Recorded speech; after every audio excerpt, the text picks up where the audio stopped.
Mentre l'esperava, clavà els ulls en un pedrot de vora el corriol i anar identificant els còdols més visibles que el formaven. Quan n'hagué destriat fins a 7, va imaginar que milions d'anys enrere cadascun d'ells havia estat una pedra solitària.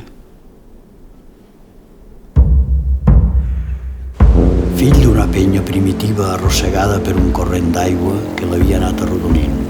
Cada pedra tenia la seva pròpia història, fins que un dia, per atzar, havia anat a raure al costat d'altres.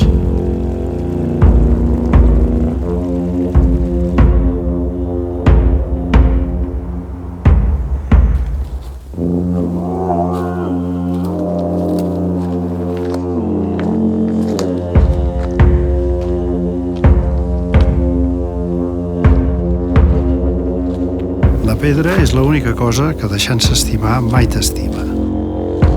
No depèn de què la vagis a veure.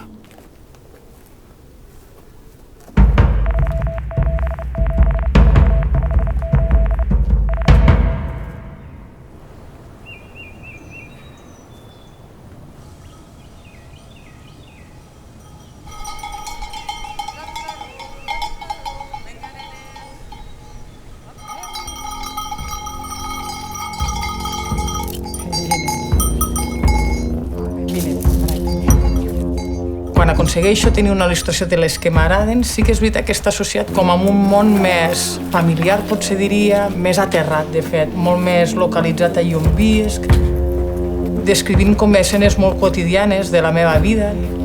És com si fes una foto d'aquell moment.